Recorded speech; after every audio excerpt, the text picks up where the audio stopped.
Welcome back to my YouTube channel changing the way of the learning. मैं अंशुमान मिश्रा आप सभी को अपने चैनल लक्ष्य अकादमी एससीसी में बहुत बहुत स्वागत करता हूं।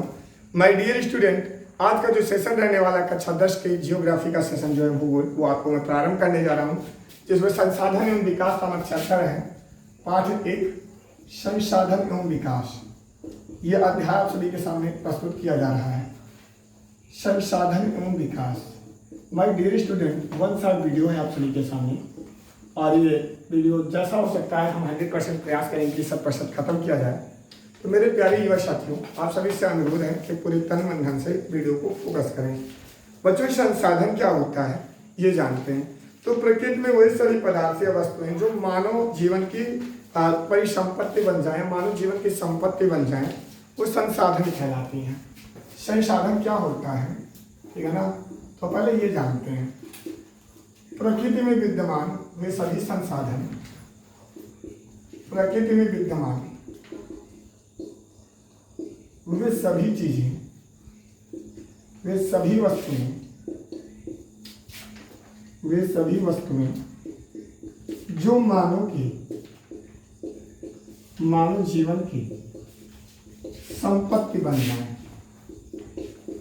संपत्ति बन जाए, संसाधन कहलाती है। संसाधन कहलाती है। मैंने क्या कहा बच्चों कि प्रकृति में विद्यमान वे सभी वस्तुएं जो मानव जीवन की संपत्ति बन जाएं, डियर स्टूडेंट, संसाधन कहलाता है। तो वो संसाधन कैसे हो गया प्रकृति में विद्यमान सभी चीजें?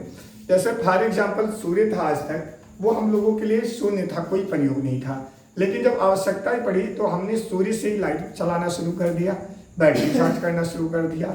सोलर प्लेट से हमने विभिन्न प्रकार के सोलर उपकरण बना लिए।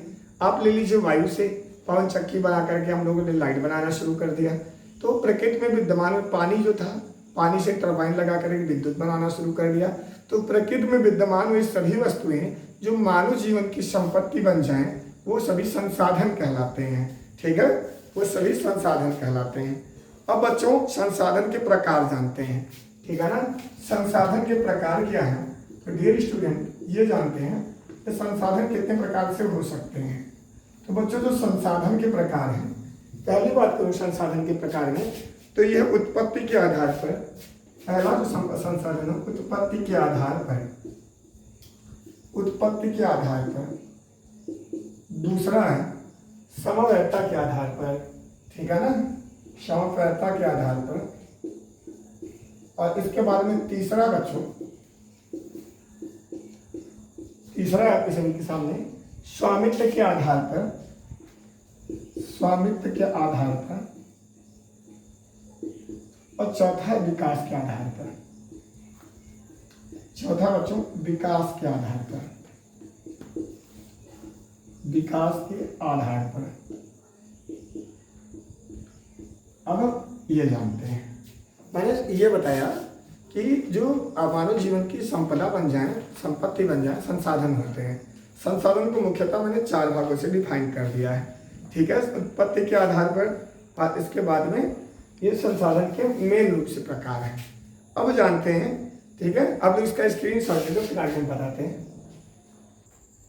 चलिए प्यारे बच्चों, अगला जानते हैं हम उत्पत्ति के आधार पर संसाधन प्रकार। तो उत्पत्ति के आधार पर विद्यार्थियों संसाधन 2 प्रकार का होता है। पहला होता है जैव संसाधन, दूसरा अजैव संसाधन। देखो बच्चों, कहा गया है, एक बात आपसे बताने जा रहे हैं कि दरिया अब तेरी खैर नहीं, बूंदों ने बगावत कर ली है, नादान समझ बुझदिल इसको, लहरों ने बगावत कर ली है। हम परवाने हैं मौत का, हम मरने का इसको खौफ कहाँ, एक तलवार तुझे झुकना होगा, गर्दन ने बगावत कर ली है। मैंने भी चैलेंज ले लिया है कि आप सभी को मैं जो आने वाला सिस्टम है, ये एसएसटी हो गया या साइंस हो गया, कोई भी सब्जेक्ट हो गया, आपको 100% नंबर दिलाऊंगा। ये मेरा वादा है, चाहे इसके लिए कितना भी कुछ क्यों ना करें। और तो मज़ा तो तब आता है कि जब लोग आपकी हार का इंतजार कर रहे हों और उस समय जीत के दिखाएं। तो साथियों, चलिए क्लास शुभारंभ करते हैं। उत्पत्ति के आधार पर डियर स्टूडेंट, जो संसाधन होता है वो 2 प्रकार का, जैव संसाधन और अजैव संसाधन। जैव संसाधन क्या होता है प्यारे बच्चों? तो इन संसाधनों की प्राप्ति सदैव जीवमंडल से होती है, ठीक है। इन संसाधनों की प्राप्ति सदैव जीवमंडल से होती है। इसके प्रमुख एग्जाम्पल जो है, ठीक है, जिसमें जान पाई जाए, ऐसा समझ लो तीनों वे संसाधन जो सजीव हो, संसाधन जो सजीव हो, जैवमंडल जैव संसाधन कहलाते हैं। सजीव हो तो जैव जैव मतलब जिसमें जान हो, तो वे संसाधन जो सजीव हो जैव संसाधन कहलाते हैं, जैव संसाधन कहलाते हैं। अब एग्जाम्पल अगर मैं ले लूं, आपका उदाहरण हो गया मछली, पशु, मनुष्य आदि। और ये अजैव, आ का मतलब अनुपस्थित, जैव का मतलब जान, तो अर्थात वे संसाधन जिनमें, ठीक है ना, जो निर्जीव हो, वे संसाधन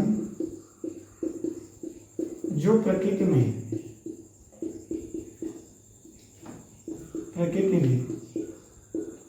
निर्जीव रूप में हो अजैव कहलाते हैं। जैसे आप ले लीजिए पत्थर हो गया, पत्थर के बाद आप ले लीजिए नदी हो गया, पहाड़ हो गया आदि। अब ये संसाधन है, ये पहाड़ पे ले लीजिए हिमालय, जो हमारे भारत की रक्षा करता है, इसका भी स्क्रीनशॉट लेंगे। फिर अगले नंबर पर चलते हैं बच्चों। अभी है दूसरा, जो दूसरा हमारा प्रकार था, ये स्वामित्व के आधार पर, पहले समावैधता के आधार पर बताया मैंने, अभी समावैधता के आधार पर कितना। समावैधता का मतलब होता है समाप्त होने के आधार पर। तो सबसे पहला नवीकरणीय योग्य संसाधन है वे संसाधन जिन्हें बार बार प्रयोग कर सके और दोबारा आवश्यकता पड़े तो फिर मिल जाए, ज़्यादा पैसा रुपया ना खर्च करें। जैसा जल हो गया, वन हो गया, ठीक है, आदि हो गया। अनवीकरणीय ऊर्जा संसाधन तो वे संसाधन जिन्हें एक दीर्घ भू रासायनिक अंतराल क्रिया के बाद जिनका विकास हुआ हो, वो हमारा अनवीकरणीय योग्य संसाधन कहलाते हैं। जैसे खनिज ऊर्जा हो गई हमारी और जीवाश्म ऊर्जा हो गई, ठीक है, खनिज और जीवाश्म ऊर्जा, जिन्हें एक बार जैसे पेट्रोल हो गया तो आपने डलवाया, कुछ समय के बाद खत्म हो गया तो वो अनवीकरणीय है, ठीक है। इसके स्क्रीनशॉट ले, फिर हम आगे चलते हैं। जी हाँ बच्चों, अगला है आपका स्वामित्व के आधार पर संसाधन। तो पहला संसाधन है व्यक्तिगत संसाधन। व्यक्तिगत संसाधन वे संसाधन होते हैं जिस पर व्यक्ति विशेष का हाथ होता है, व्यक्ति विशेष अपना इसमें क्या होता है, अपना स्थान बना के रखता है। जैसे आपका हो गया स्वयं की जमीन, मकान आदि, स्वयं की जमीन, मकान आदि। अब बात करते हैं सामुदायिक स्वामित्व वाले संसाधन। तो एक ऐसा संसाधन जिसमें एक समुदाय का, एक समुदाय का अपना अधिकार होता है, जिसमें एक समुदाय का कोई भी व्यक्ति उसको प्रयोग कर ले, वो सामुदायिक स्वामित्व वाले संसाधन कहलाते हैं। डियर स्टूडेंट, आपका तालाब हो गया, पार्क हो गया आदि, तालाब हो गया आपका, पार्क हो गया आदि। इसके बाद की बात करें राष्ट्रीय संसाधन क्या होता है, तो वे संसाधन जिस पर एक देश का हक होता है, एक देश का हक हो, वो राष्ट्रीय संसाधन कहलाते हैं। जैसे रेल मार्ग हो गया तो एक देश का कोई भी व्यक्ति उस पर सफर कर सकता है, सड़क मार्ग हो गया आदि। अब जानते हैं अंतर्राष्ट्रीय संसाधन। तो अंतर्राष्ट्रीय संसाधन वे संसाधन होते हैं जिस पर दो देशों का हक होता है, वो हमारा क्या होता है, अंतर्राष्ट्रीय संसाधन कहलाते हैं। जैसे हमारा होगा उदाहरण समुद्र आदि, ठीक है। तो माय डियर स्टूडेंट, आपका जो क्लास है इसके बाद एक संसाधन और है विकास के आधार पर, उसको बता दें, फिर आज की क्लास विराम दे देंगे। जी हाँ साथियों, अगला है विकास के आधार पर। विकास के आधार पर जो होता है संसाधन के प्रकार, विकास के स्तर के आधार पर। तो पहला होता है संभावी संसाधन। बेटा संभावी संसाधन क्या होते हैं, ध्यान देना। तो जिनकी खोज हो चुकी है लेकिन अभी प्रयोग शुरू नहीं हुआ, संभावना पे रखा गया है।